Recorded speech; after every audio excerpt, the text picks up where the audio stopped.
Okay, it's red and yellow time around here.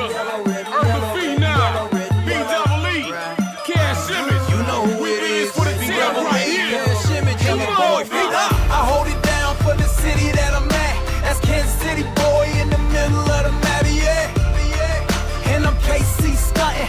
Welcome to the town, homie. You don't want nothing, no. And if you cut me, I would probably bleed. Red and yellow, red and yellow, red and yellow, red and yellow. Arrowhead Addicts, and welcome back to yet another episode of AA Radio. This time back on the air, we are live with a video feed, audio feed, everything to fill your Arrowhead addiction for your Kansas City Chiefs, your 6-0 Kansas City Chiefs. I am Jason Seibel, now newly promoted assistant editor for Arrowhead Addict, and we've got a full house tonight. With me are other addicts just like you. We've got Stacy, a.k.a. Reach. You've read his stuff, and you've seen him. Say what's up, Stace. What's up, people? We've also got Chris Kilduff back with us once again for the third week in the row, becoming the kind of the mainstay here in AA Radio. Krista having webcam difficulties still. They haven't figured it out over on the West Coast yet, but next week Chris promises to have video. Say what's up, Chris. Man, I promised to get you guys my pretty face soon, so we'll work on it and see if we can get it up for next week.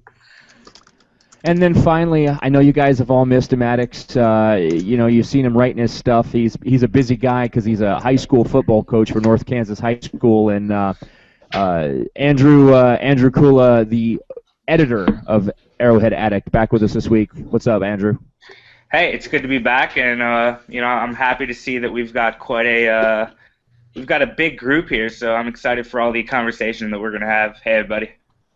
Yeah, this will be the first time for AA Radio. Usually it's been either me or Andrew or me and Chris. So definitely glad to have Stacy along with us, and then of course Chris and Andrew returning to the show.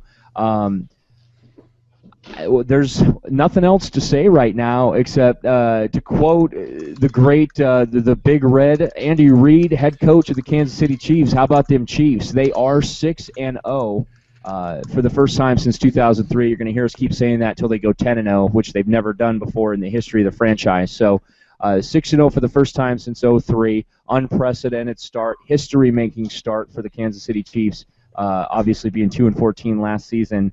And they are 6-0 thanks to a win over the Oakland Raiders this past Sunday at Arrowhead, a record-setting win. Guys, whoever, Stacy, go ahead and jump in. Give us your first thoughts of that game. It was an excellent game. It was, a little tense for a while, but they were able to really kind of settle down, get some very needed offense at important points in the game, and kind of were able to get Jamal Charles going at a point in the game and get in some red zone situations where they were able to capitalize. Those turnovers were needed late, as they've been the last couple weeks. So it's good to see the defense kind of propping the offense up until they can really get it going. Yeah, exactly. Chris, you and I were kind of talking before the show started. The way that this team is set up is it's defense, special teams is special, and then just enough offense to make it happen when it needs to. Yeah, you can't ask for anything better than that. I mean, the offense, when it struggles, it seems like the other pieces seem to pick it up. Our defense has been consistent. The special teams has chimed in when they needed to chime in. And we keep having these standout players. Look at, again, Holly got AFC Player of the Week again this week. So we have these group of people who, even if one chain link starts to break, other ones step in, and we keep pulling out the wins. 6-0. I mean, it's crazy. What's the key? I mean, how are they doing this, Andrew? What are you thinking as far as how they keep, because it's not the offense. This is not the Denver Broncos. I mean, it's not even the Indianapolis Colts at this point with the offensive production. How are they doing it? It's obviously the defense, and we've seen, that's been the constant theme through week one to now at 6-0. This defense has stepped up. They've gone after the quarterback, whether it be Tamba Hali, whether it be Justin Houston. Not only that, though, I think that the secondary deserves a ton of credit. We've seen the secondary step up. Whether it be Sean Smith, who, I like him a ton. He's just a lanky corner, can really play physical. And then we've seen just other guys step up. Obviously, you have the one and only Eric Berry out there patrolling the safety, patrolling the deep part of the field. So this defense as a whole is just really good. That said, I'd still give credit to the offense. Alex Smith has done enough to keep this team moving. Now, he's obviously not Peyton Manning, he's not Tom Brady or Aaron Rodgers, but he's a damn good quarterback. Let's just say that right now. He takes care of the ball. He can make the throws asked of him, and there are enough weapons around him to make this offense very dangerous, no matter who they're going up against. To chime in on that, too, just real quick, it's even not, when you're talking about the secondary, it's really been even some of our no-name guys. We've had, like, the Raiders game, Abdullah, with that pick six late at the end of the game. And then we've had fill-in guys. Coopers came and filled in for Brandon Flowers, and Coopers looked really good for being a young guy. DeVito has looked really good. We have Demps has been intercepting the ball like a madman. So it's not even a lot of our big-name guys. It seems like just some of the lesser names on the roster are really coming to make it a full circle there. And that's what you see from good teams, guys. I mean, every Super Bowl team I've watched, it seems as if you have those couple stars. You have the Aaron Rodgers, the Greg Jennings. I'm just thinking about the Packers a couple years ago. But then again, you have these guys like, for the Packers, just as the example, Sam Shields, who was an unheralded corner at the time, stepped up, got a bunch of big interceptions in the playoffs, and that's the kind of team this is right now. You have your stars. You have Jamal Charles, Dwayne Bowe. You have a defense with Justin Houston, Dontari Poe, Tamba Hali, and other stars on that team.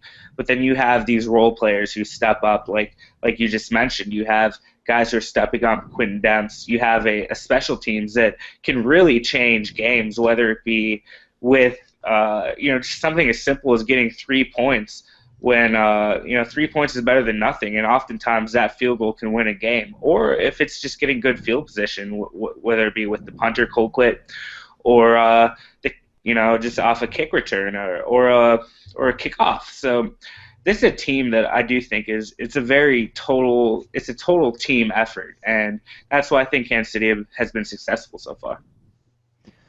Chris, you mentioned Marcus Cooper, the prolific rookie out of Rutgers, and I'm gonna throw this one over to you, Stace. Your piece this week, your featured piece on Arrowhead Addict was about Marcus Cooper. So for the addicts that may have missed that, or even for the ones that read it, if you can kind of recap, because you're pretty high on this kid. I mean, I think all of Chiefs Kingdom is high on this kid right now. But what do you think about this Marcus Cooper kid?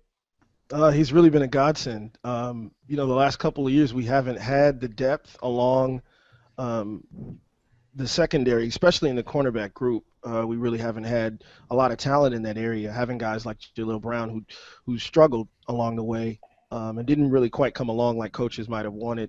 To get Marcus Cooper to come in that waiver 7 that everybody keeps talking about, he was able to step up and step in. His first big play was one that I'm sure he'd like to forget in the Dallas game down in that punt. But ever since then, he's gotten an opportunity on defense to kind of fill in for Brandon Flowers with that lingering knee issue. So it's been really good to have him. He's a kid that's excellent in press coverage. He's, physical. The kid's fast. I think he runs a sub 4.5. So, very athletic kid who used to play wide receiver in college, so he knows what it is to kind of gain inside position.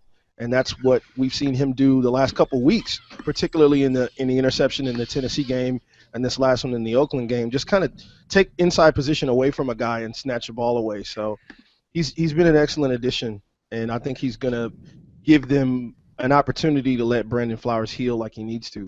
When you hit the nail right on the head when you say snatch the ball away. Both of the interceptions he's had, the Tennessee game as well as the Oakland game, they were not open field interceptions a la Quentin Demps, where you've got Eli Manning throwing the ball right to him, and then this week Pryor throws it right to him, and there's not a Raider offensive player 5 yards around. Both of Marcus Cooper's interceptions have been contested by the offensive receiver that he was taking the ball away from. I mean, none more than the Tennessee, where he literally ripped it out of that receiver's hands. But then this week as well, that interception, and he got burned early. Cooper did. He got burned on that touchdown across the middle, the only touchdown that the Raiders scored. But as you said in your article, which was a really great piece, Addix, if you did miss it, make sure you go back and scroll back through the pieces this week and take a look at that. He's got a short memory, which is something you have to have as a cornerback in this league, and that's something that as a young cornerback, it's impressive. That's probably one of his most impressive traits is he doesn't hang his head and get down on himself when he makes a mistake. He just sucks it up and he's right back out there. Yeah, he's got a short memory when it comes to mistakes. He's got a good memory when it comes to play recognition, and I think that's where those two interceptions came from, particularly on that play in the Oakland game. He recognized that was a similar route to the one he had given the touchdown up on. So for him to recognize that route and jump it, I mean, that's half the battle. Yeah, absolutely. Well, as the only one of the four who has not yet given my complete thoughts on the Raider game, I kind of saved myself for last. And to segue into our next piece, of the four of us, I was the only one in attendance at Arrowhead Stadium this past Sunday. Oh, you're so special. Right. Well, I mean, it was very special, actually. It was a very special weekend. My wife basically saying, hey, let's go see a Chiefs game. It was her idea in the preseason. We had talked about, actually during training camp, we set this up, and it seems like it took forever for week six to get here, and then it finally shows up, and I'll tell you what, I mean, we were talking before the show. I wrote a piece about it, posted it today, talking about just talking about the experience and everything that went along with it. It was absolutely incredible. I mean, just the fact that I was standing there in Arrowhead Stadium with 76,000 of my best friends, i.e. you, the Addicts, the Sea of Red, Chiefs Kingdom, whatever moniker, nickname, or call it what you will that you want to tack onto it. My wife and I just enjoying what it was to be a Chiefs fan. Couple quick shout-outs that I got to give. John Ames does. There's another podcast out there, The Broadcast. I just want to give those guys a quick shout-out because John kind of reached out on Twitter when he found out that I was going to be there and said, hey, if you don't have a place to tailgate, come tailgate with me and my family. And I just thought that was first class. Cooked us our lunch and shared a couple of adult beverages and just hung out with him and his wife and his son and his folks, and just really cool. So once again, publicly, John, thanks a lot. It was top notch. But yeah, I mean, just everything that went on from the tailgating experience to getting into the stadium and just being surrounded by 76,000 plus and breaking the noise record. I mean, the whole thing was just absolutely incredible. So, of course, beyond that, watching the Raiders play, the Chiefs, and I mean, it was incredible. And as I was telling Chris earlier, being able to see the two Jamal Charles touchdowns were in the end zone that I was sitting in. So that was really cool too. The two touchdowns that he got, but. To kind of go back and just kind of recap our thoughts on the Chiefs versus Raiders, yeah, I mean, I'm with all of you. Obviously defense is playing its part, with the turnovers and whatnot, but the offense, they're getting it done. They're at risk of going into the half at 7-0, and then what happens? Alex Smith says, you know what, I'm going to drive you guys down the field. We're going to drive 55 yards, and we're going to punch it in the end zone and go into the half tied up at 7. And that's exactly what they did. It wasn't pretty. It hasn't been. Probably the biggest play on that drive was Smith rolling out to the right on, what it looked like was going to be a loss and just heaving it with everything he had, 17 yards, and Dwayne Bowe coming back to the ball and catching it, and us having a Dwayne Bowe sighting, which has become less and less common.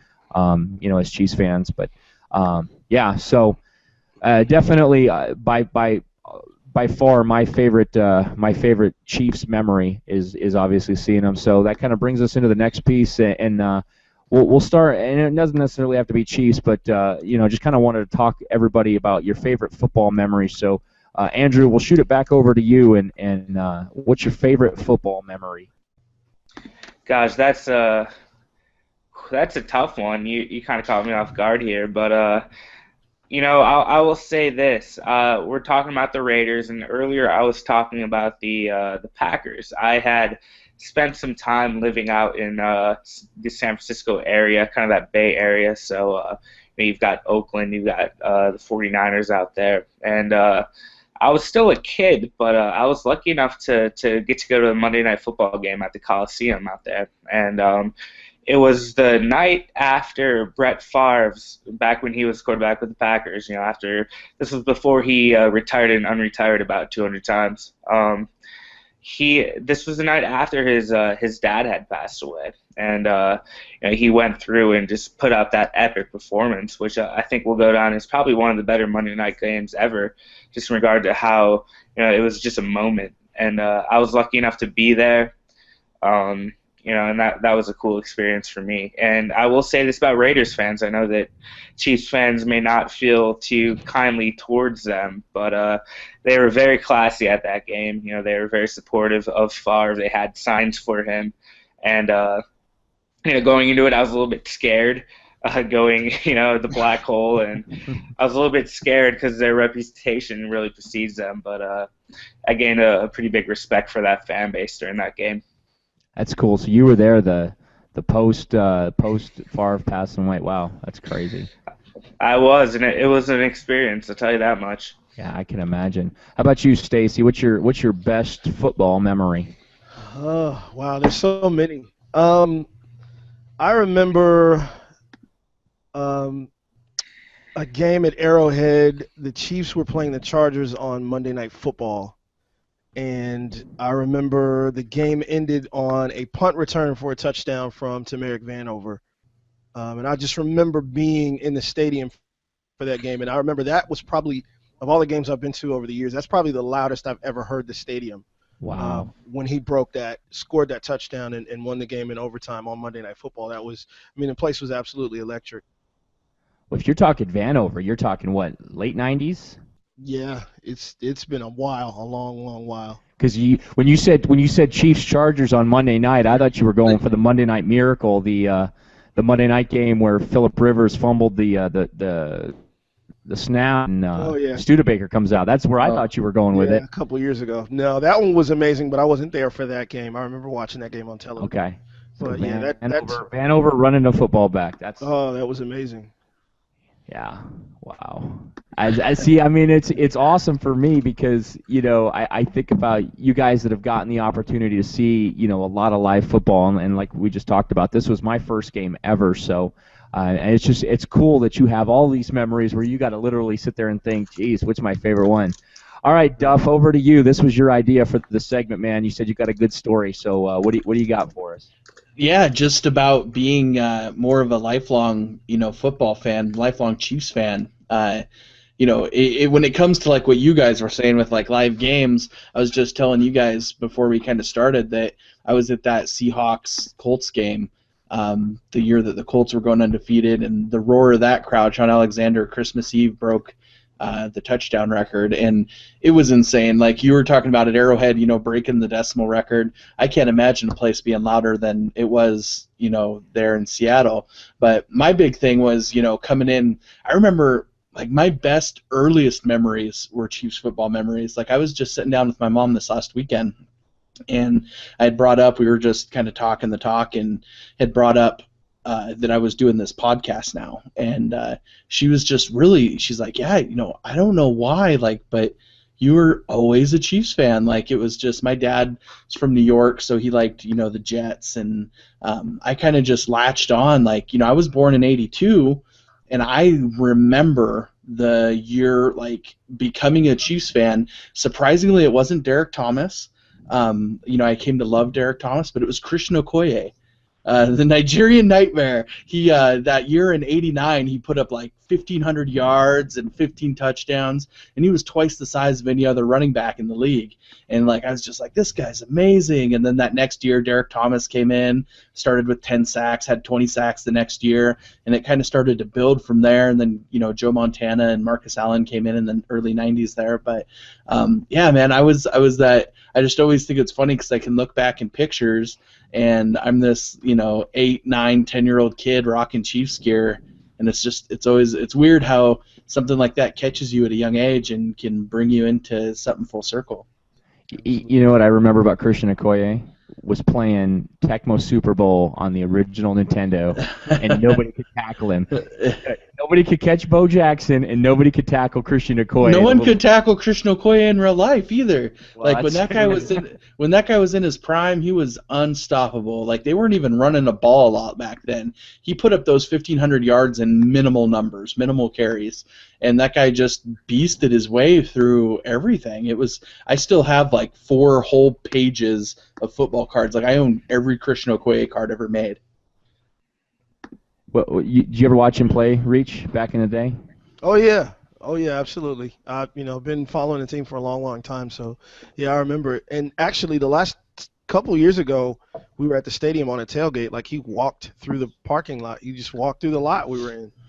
And I turned around, and there's Christian Okoye standing there smiling. Isn't his son playing somewhere? I think his son's playing somewhere, college team. I'm not really sure though.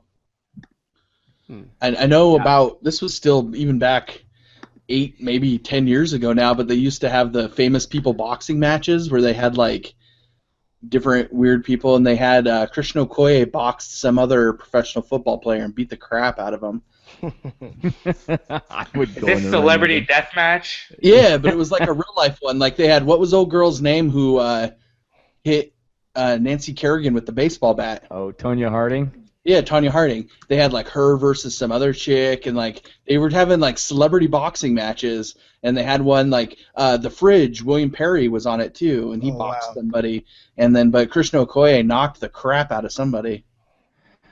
Now that Duff has completely derailed the show, and we're talking about real life celebrity death match here.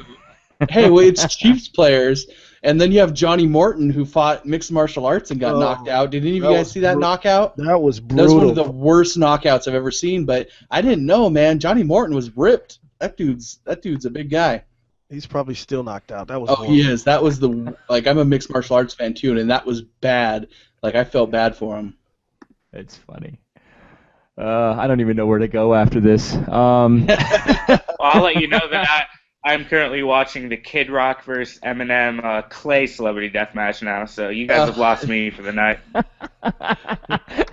Andrew's 8 videos into YouTube at this point. I'm watching the Ren and Stimpy wrestling match where he bites his toe. There you go.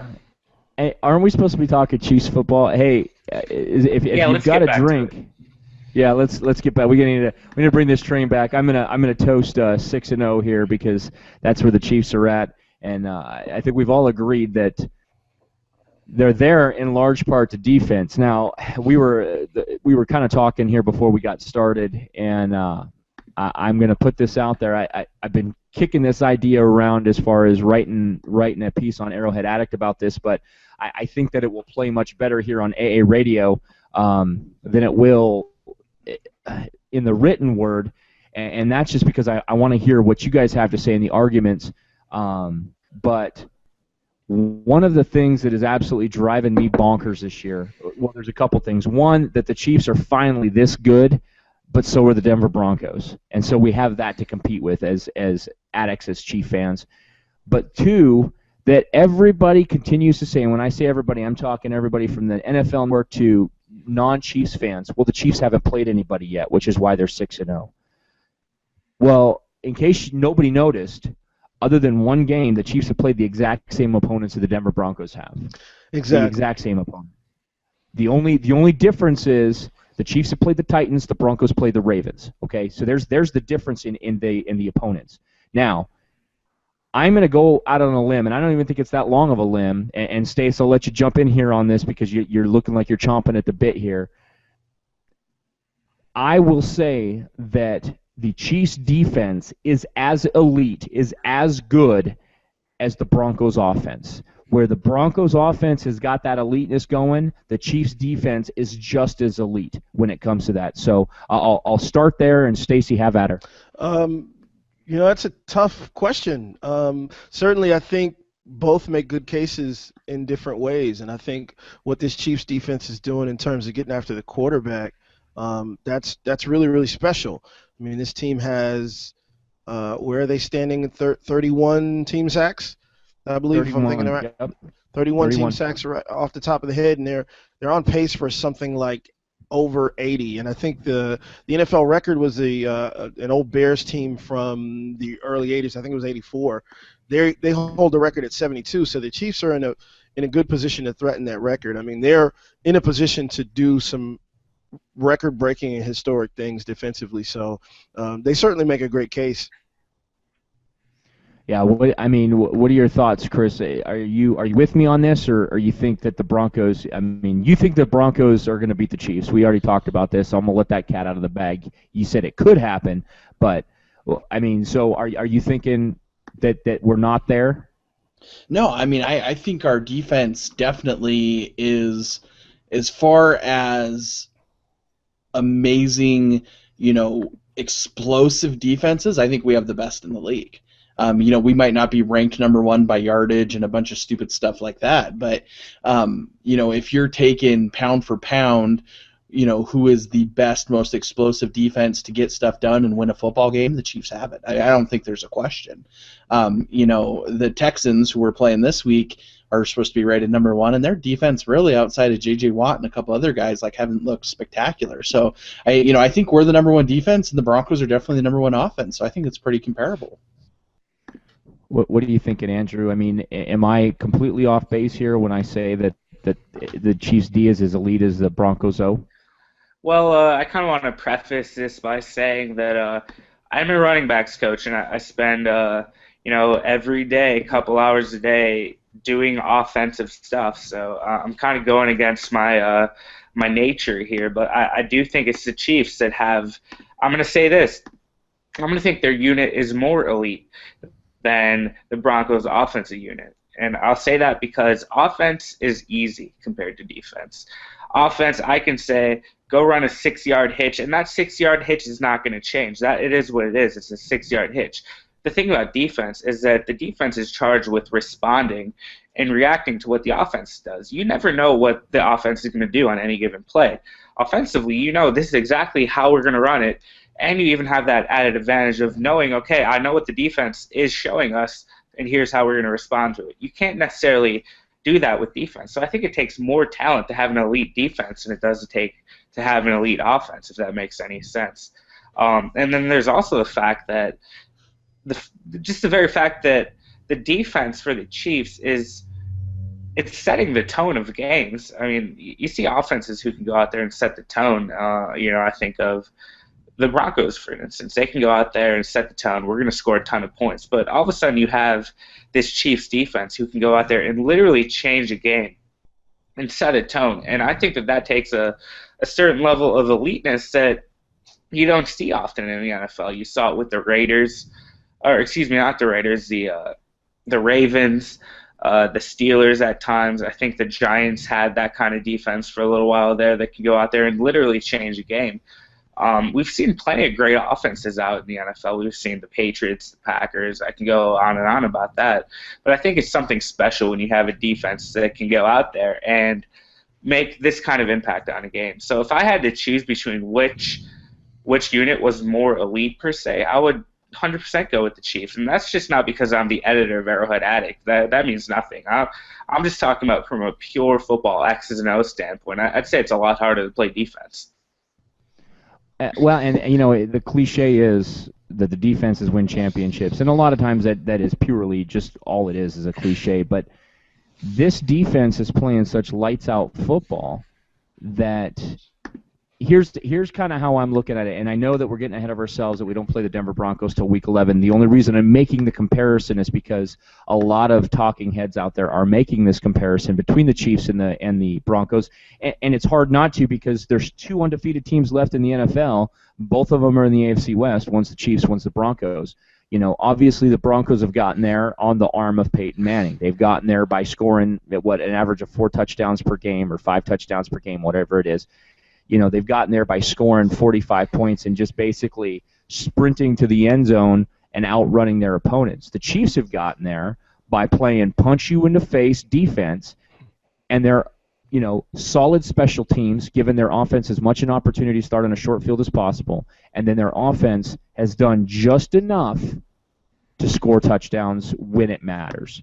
So, in that comparison, and again, making the statement that if the Chiefs haven't played anybody to prove that they're worth the 6-0 record that they're putting up, then neither have the Broncos. I would argue that the Chiefs' defense is as good or better than the Denver offense. The Chiefs' special teams is obviously quite special, but so is Denver's. I think that one's a wash. But I think that the Chiefs' offense is just better than the Denver Bronco defense. The Denver Broncos have nearly the worst defense in the league, especially when it comes to passing. So, are the Chiefs better than the Broncos? I mean, but here's the thing, though, too. You're saying that about the Denver defense, but if you take out the Giants game that the Chiefs had, the Chiefs offense is the worst almost stat-wise. The only thing that's really keeping us out of that very bottom barrel is the great game Alex Smith had against the Giants, and we saw what they've been like this year.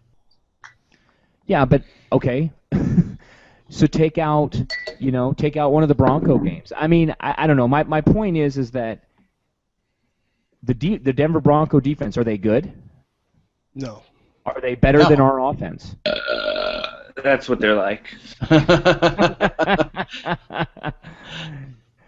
Stacy, I mean, what are you thinking? Do you think that the Broncos defense is better than the Chiefs offense? I mean, it's tough to say. I mean, neither unit is very good. The one thing that the Denver Bronco defense is good at is against the run. I think they're actually the number 1 defense in the league in stopping the run, which is ordinarily a strength for the Chiefs. It hasn't been so far because I don't think they've really committed to the run, but they're not very good in the passing game. I think it's actually the converse. They're the worst defense in the league in passing defense. So this team is struggling in throwing the football. I think they're the 31st in the league in terms of throwing the rock around the yard. So that one I think might be a wash as well. I don't think either unit is particularly good right now. And I think that will change with time. I think both teams have had some key injuries with Von Miller not being injured but being suspended, and then the Chiefs kind of missing Anthony Fasano and having all kinds of injury issues along the offensive line. So I think when they actually square up, barring further injury, when they actually square up in Week 11, I think we'll see 2 significantly different teams.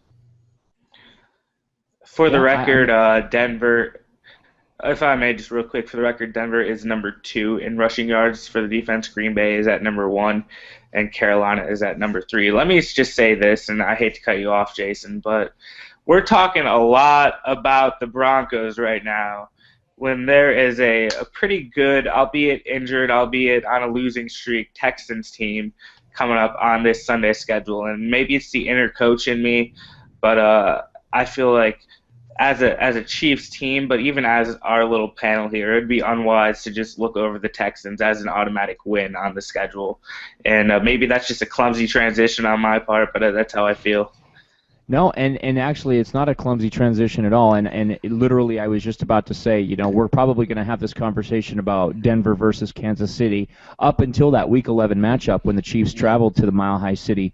But I only brought it up this week because the Chiefs are 6-0. They've tripled their wins from last year, so on and so forth. And everybody wants to talk about how bad the Chiefs are at being 6-0, but how good the Broncos are. And so and you're right. To look past the Houston Texans, and I'm going to kind of go around the panel here in a minute and see what everybody's predictions are.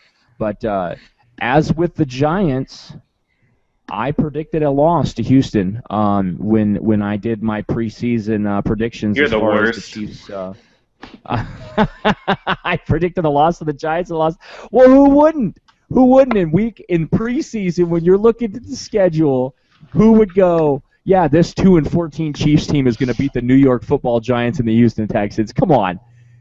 If you had money, you would have put it on Vegas if they were going to lose. I don't have any money though, so it's not. That's a moot point. That was my point. I mean, and you're absolutely right. There's it's silly to look past him. I mean, J.J. Watt's one of the best defenders in the league. He just, I think so. So, real quick before we get going, Chris, what are your thoughts for the Houston game this Sunday? You know what? It's really, I think for me, is going to be a big game change whether or not Schwab ends up playing. Hate on Schwab all you want. The kid's talented quarterback, and he's not playing great football this year. And the team, I think, hasn't really rallied around him. I think there's some locker issues there, which kind of works to our advantage. But if Schwab starts this game, I think it's going to be a rough time for us. I think Schwab's going to do a much better job than TJ or whatever else they're going to do. But if Schwab doesn't start, I think we got it. I really do. I think they have the first place defense, but I think our offense will be able to run the ball a little bit on them. I think we're going to make some of those key passes. I'm just worried a little bit about J.J. Watt against Eric Fisher. Fisher's been kind of iffy. He looked horrible in that Oakland game and has looked not too good in a couple other games. So I'm hoping they can get that all figured out. Yeah, I mean, I don't know. This whole Schaub thing has kind of gotten ridiculous. It's very, very reminiscent of last year in Kansas City with the Matt Castle debacle and Texans fans cheering when Schaub gets hurt. I mean, it's pretty sad. But Stacy, you lived through it last year. What are your thoughts on Schaub and the Texans? I mean, you think this is a team that can give the Chiefs a run for their money, or you think they lose 5 straight after Sunday? I think it's going to be tough. I do think it's going to depend on whether or not Schaub plays on Sunday. He's an infinitely better quarterback than T.J. Yates, but even with Schaub in the offense, this Texans offense has struggled quite a bit. They're not scoring many points either. They're scoring, I think, just under 18 points a game. So they've had some struggles. Certainly, they still have big playmakers in Arian Foster and Johnson, and then you got the rookie Hopkins, who's come on pretty big this season. You got Owen Daniels still, so they got weapons, and any Matt Schaub can be the old Matt Schaub. They certainly can turn it on and hang points on the board. So it's really going to depend on how healthy he is and how fit he is to go in that game. He's certainly not going to be very mobile either way with that ankle situation. So, and Owen Daniels is gone though, right? He's still out. Yeah, Owen Daniels. They put him on the IR to return week 10, I think, or something like that. So that'll help. That definitely helps. I think the key stat as far as looking at the matchup right now is right now the Houston Texans have the most giveaways and the Chiefs defense has the most takeaways. That stat is huge, and you talk about Schaub's thrown a pick 6 in his last 4 games or whatever it is, and 5 games, I don't know. And the Chiefs definitely like those pick 6s. They've got 3 of them so far on the year in 6 weeks. And that can be a game changer. But like you said, Schaub's just as likely to light up the scoreboard for 350 yards and 4 touchdowns to Andre Johnson as he is to throw a pick 6. So. I don't know, Andrew. What are you thinking? You kind of took us down this rabbit hole. What are your thoughts on the Texans? You think they're a team that can fire back? Yeah, I do. Heading into the season, Texans were a team that people were talking about as a Super Bowl contender. So to say just because they've had a rough start that they're not a talented team is foolishness, in my opinion. You still have. No matter who's at quarterback, you still have Arian Foster, who's one of the league's best running backs. You still have Andre Johnson, who's one of the league's best wide receivers. I just read that Schaub is probably going to be an end-of-the-week decision. So, like all of you said, it's a lot of this will come down to whether or not he can play. But T.J. Yates, I believe, and I could be wrong, but I'm pretty sure he led that franchise to a playoff win. This is not a team that the Chiefs should take lightly, and I don't think they are. But even for the fan base, they're coming off of 1, 2, 3, 4 losses. The Texans are. But they're still a team that does possess somewhat of an, they could be an issue. They're sixth in the NFL with 136.8 rushing yards per game, so they can run the ball and control that clock. And they're first, in opponent passing yards allowed at 131.3. So we've been talking about a Chiefs offense that struggles to move the ball. Well, now they're going up against a defense that will not allow many passing yards. That said, they're 25th in the NFL, 121.5 rushing yards per game. So that kind of works into the Chiefs' favor if they can rush the ball. If they can lean on Jamal Charles, which they have been, I think they will continue to do so. But this is going to be a very interesting game. I think Kansas City will have the eventual edge, whether it be because of the home field advantage or just because of their defense is just playing so hot right now. But I do think Houston is going to present somewhat of a problem, and I do think that Houston is going to make this a very interesting game. And poor Eric Fisher, geez, if I'm the Texans defensive coordinator, I'm going to line. I think it's Wade. What's his name? Wade Phillips, is it? It was a D coordinator, yeah. Either way, whatever his. Yeah, either way, I don't care if your name is Philip Wade. I mean, it doesn't take a rocket scientist to realize that you're gonna put J.J. Watt across from Eric Fisher and say, go get the quarterback. So it's gonna be a very interesting game. Well, that's the other thing I wanted to chime in on real quick. Do any of you guys know? I've kind of searched around a little bit. Did anybody see any sort of updates on Brandon Albert? I know he got rolled up on at the end of that game. He did, and he came back out and played and actually watched the Andy Reid post-game presser, and he talks about that some of those players came back and I believe his quote was, and it's not an exact quote, but sucked it up for the team. And Brandon Albert was one of those guys. Brandon Albert actually went out 2 or 3 separate times during the game and came back in. Everybody practiced today except for Kendrick Lewis. From what I saw, free safety, Kendrick Lewis was the only one to not practice today. I think he's got an ankle. But everybody that was able to practice, to include Sanders Cummings, the rookie DB that we lost in the preseason to a collarbone injury, is back today. So the entire team is back up and running and healthy. Looks like Fasano is going to be an early week go for this weekend. So Nice. that's good news for Alex Smith to have another tight end target to throw to. Good news for the red zone. Yeah, absolutely. I mean, that guy's a red zone. Black hole. All 5 of his touchdowns last year with the Dolphins were red zone scores. So one thing I find interesting about the Houston Texans is they have something that the Chiefs don't, and that is 2 very viable running backs. Now, that's not to say that the Chiefs don't have it. I shouldn't say that.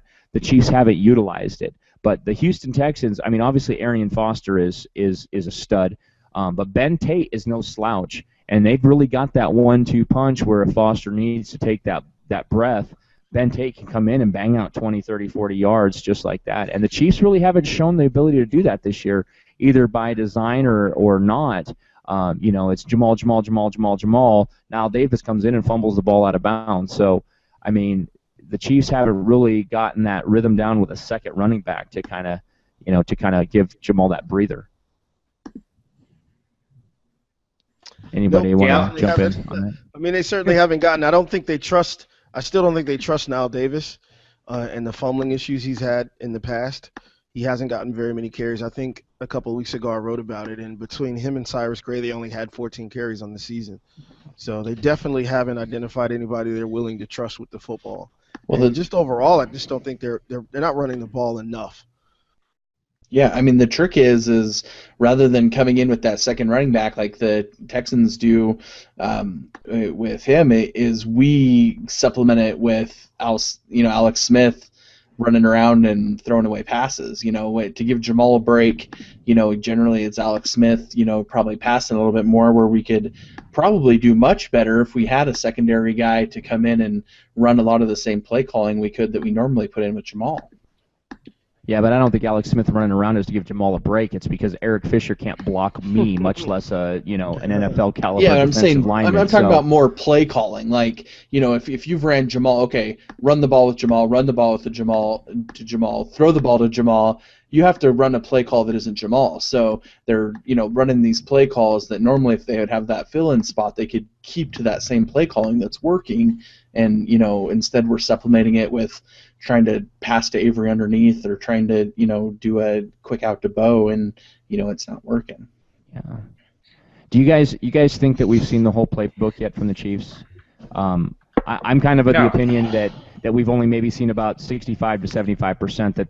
That last 25 to 35% is that deep bombs over Baghdad stuff that Dwayne Bowe was talking about in the preseason. That's what I'm thinking, and maybe that just helps me sleep at night being a Chiefs fan. But that's kind of where I'm at with it. What do you guys think? Have we seen the whole playbook yet? Well, Andy Reid brings that. I mean, you just watch, a game of how the Eagles used to play, and he loves the deep threat. So I think, as it's utilized a little bit more and we build that offense, it's got to be there. Last week, like we talked about on the show, there was a couple shots where they went deep and had some really nice plays. So I'm hoping it gets utilized more. What do you think, Reach? I don't think we've seen all of it. I think we've seen most of it, but I think there are probably still a few tricks up his sleeve, still a few wrinkles that he can add to this offense. But a lot of it just comes with trust and timing and everybody kind of maturing in this offense. I still don't think Alex Smith trusts Dwayne Bowe. I think he's a very different kind of receiver than he's used to. And he's used to guys being a bit more open than Dwayne Bowe tends to get. He's not a guy that's going to get a whole lot of separation, so you got to kind of fit it into a tight window and trust that he'll go get it. So I think as he gains more trust for some of his biggest weapons, you'll probably see Reid open the playbook up a little bit more. Yeah, and even the tight end. I mean, the tight end will help us a bunch. I mean, if we get Fasano back, I mean, no one's afraid of McGrath. I mean, McGrath has been able to fill in pretty good for being a no-name third-string tight end. But, with Fasano in there, that guy's a threat, and other teams know he's a threat. So, opening up the middle and doing that might help on the outside there a little bit. Yeah, I agree, for sure. So, real quick, let's go right down the line here and see what everybody's predictions is. Win-loss. Andrew, what's your prediction? It's going to be a win. I haven't thought about it enough to put a score on it, but I'd say the Chiefs win by a touchdown. Duff? By my sheets, I think it's going to be low-scoring defensive game. Neither offense has looked very prolific, so I'm doing 14-13 Chiefs. What do you think, Reach? What do you got? I've got 2017 Chiefs. 2017 Chiefs. I'm going to be the detractor here. I say 24-17 Houston. I think Houston comes back. I really do. I think that they're a fighting team, and I think that the Chiefs' roll stops at 6-0. But I guess I was proven wrong once before, and maybe I get proven wrong again. But I'm going to be the detractor on this one. So, but I don't think that any team is going to be undefeated after this weekend. As we take a look around the AFC West. We've got two other teams. Obviously, Oakland is on their bye. San Diego's going to Jacksonville. Alex Rivers. Philip Rivers. Sorry, Alex Smith. Philip Rivers has already pretty much. Yeah, it was a Freudian slip if I've ever heard one. Philip Rivers has already basically called it a win in Jacksonville. Had a bit of a faux pas in his post-game press conference this past Sunday and said, "Well, we've got Jacksonville before the bye, so we'll go into the bye at 4-3." Which I think is a little premature considering Jacksonville. You know what? Denver. No, yeah, good for him though. I mean, we all think it, and yeah, good for him. Yeah, well, so San Diego's going to Jacksonville, but the big one is Denver going to Indy, the Sunday night game, and I think that I think Indianapolis beats Denver. I think that both AFC West teams end their run at 6 here. So real quickly as we go around the AFC West, what are your thoughts on the other two games, Reach? I've got Denver and San Diego. Okay. How about you, Chris? Well, to touch on the Texans game too, I mean, I was calling my numbers too without Schwab. I think if Schwab does come in, I think the Texans do have a shot to take to the Chiefs too, but I don't think so. I think it's going to be Yates. But on the other two games, I have, you can say what you want about Denver or San Diego coming in and destroying the Jaguars, but I'll tell you what, if the Jaguars play the football that played last week and played against the Chargers are going to be in for it. But I don't think the Jaguars can play as consistent as they played last week against Denver, so I think San Diego is going to take them, and then I think Denver squeaks out that game. I don't think the Colts have what it takes. How about you, Andrew?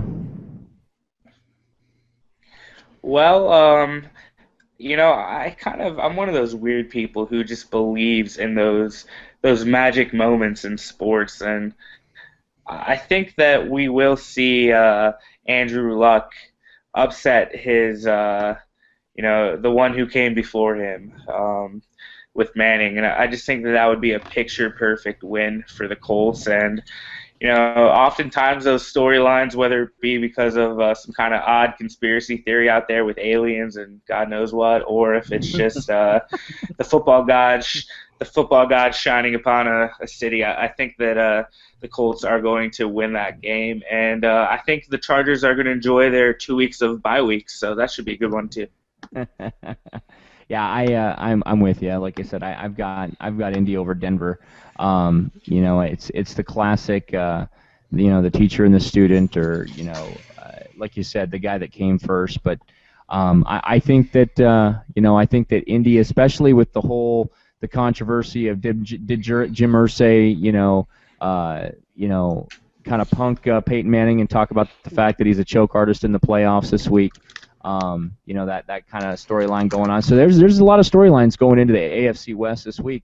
Regardless, I mean, if the Chiefs do pull out a win against the Houston Texans, the Broncos are obviously playing a much tougher team, at least on paper, and the Chiefs could potentially be first overall in the West. I mean, it's a lot of different storylines to play out, but one of the biggest things as we kind of wind our way towards the end of the show here, one thing that we always like to do is take a look at the ESPN Power Rankings, and pretty much across the board, be it ESPN or NFL, CBS Sports, they've all got the same outcome, and that is the Denver Broncos at number 1 and your Kansas City Chiefs number 2 in the Power Rankings, having crap. started in some cases as low as 32 when the season started. So quite the climb, and it's amazing what 6-0 will do to you. Reach, you've been a Chiefs fan probably the longest of anybody sitting here at the panel. What do you think? You think you ever see the Chiefs at number 2 in the Power Rankings? Not for probably 10 years. Since Vermeil was around, this team has really kind of been down in the dumps the last decade. So it's been a long, long time since the Chiefs have gotten this kind of respect around the league. Well, you say respect. Are they getting respect? I mean, obviously number 2 in the Power Rankings, but do you feel like they're getting the respect from the national media? Absolutely. I mean, I think there are certain people like, Bill Barnwell or Bomani Jones that don't really believe in this team, but I think overwhelmingly you have a lot of people that think this team is loaded with talent and, can make some noise happen if they can stay away from injuries and maybe get a little better on offense. Yeah, and you hit the nail on the head. Stay away from injuries, and this offense has got to perform. How about you, Andrew? We've been watching this since you and I started this show 9 episodes ago here now, or 8 episodes ago. And we've watched them climb from the basement and done this segment every week. So here they are at number 2. What are your thoughts? Woo! Number 2. Well, let's play that game that I grew so fond of playing. Looking at the teams in front of the Chiefs on ESPN's Power Ranking, there's only one, and that is the Broncos. If the Chiefs win and the Broncos lose, which at least I have predicted the Chiefs will win and the Broncos will lose, it looks like Kansas City will be at number 1 come our next show, and that's good for business. I'm excited about that. I'm very excited about that. Yeah, when you're running a site called Arrowhead Addict, and that's what you're getting paid to do, Yeah, it's good for business when the Chiefs are even at the number 2 spot, because technically, and I think this bears mentioning, technically if the season were to end today, the Kansas City Chiefs, your Kansas City Chiefs, would be the number 1 seed in the AFC. The reason being because the Chiefs own the 7th tiebreaker. They actually own the tiebreaker over and there's the a part of Broncos. me. And there's a part of me that wishes ESPN would have paid homage to that and put the Chiefs at number 1, but I think that probably would have lit the internet on fire, at least this week. So we'll stay away from that. I think Twitter would have exploded. But I mean, I think that bears mentioning that if all said and done and the Chiefs split with the Broncos head to head and win out and the Broncos win out, I mean, there's definitely some finagling that has to go on down there. So. Real quick, as we wind down this episode of AA Radio, Reach, final thoughts, first episode. What do you think, partner? I'm excited about Sunday. I'm excited to see what this team can do. I really hope Schaub plays. As weird as that might sound, I really would like to see what this team can do against another good offense from the AFC. So, hopefully he gets out there and we'll see what the defense can do, especially against a team that has 2 solid receivers in Hopkins and Johnson. Good thoughts. Andrew, what do you got for us, boss? I'm just excited. I think that I'll say this, when I first took the job at AAA, Arrowhead Addict, I did not expect the Chiefs to be where they were right now. I did expect them to be a much better team based off of watching them in the preseason. Knowing the moves that they had made, but this is really a magical run so far, and I'm of the opinion that it will continue. I think we'll see a win this week, and man, that Broncos game is really looming. But for now, I say to everybody out there, make sure you're checking the website. I know I have to I have to be this guy right now, but make sure you're checking out AA, because we're doing a lot of good stuff over there. We got a ton of great writers, and we're really covering this from every angle you could want to, whether it be from a scouting, from an opinion. And I think this is probably the best time you could ask for right now. If you're a Chiefs fan, soak this in. And, I'm excited. That's all I got. All right, Duff, over to you. Yeah, they make the bold predictions on the NFL show, and I think if Alex Smith can put up 300 yards and 2 to 3 touchdowns every game, the Chiefs are the best football team in the NFL. But we need to make sure and hit those numbers, and playing some of these teams coming up. If Alex Smith can just jump that game up a little bit, where he's putting up a little bit better numbers and keep playing and let our defense play, I think no one can stop us. So it's just really on that, and we're really hoping that that's how it comes from there forward. Yeah, and my final thought on that would be is he knows it. If you listen to him talk in his interviews, he said time and time again, we've got to get better, and this is a team that's only played 6 games together, regular season games. So we talk about the playbook, you talk about the talent's there. It's just a matter of putting it all together. But hats off to Andy Reid and especially to Bob Sutton for what they've been able to do with this football team. So that's going to do it for another episode of AA Radio. It's in the books, folks. As we head into the Week 7 matchup, your Kansas City Chiefs facing the Houston Texans at home in Arrowhead. For Andrew Kula, Chris Kilduff, and Stacy Smith, I'm Jason Seibel. Make sure you check out arrowheadaddict.com for all of your Chiefs needs. Go Chiefs. See ya. I would probably bleed. Red, yellow,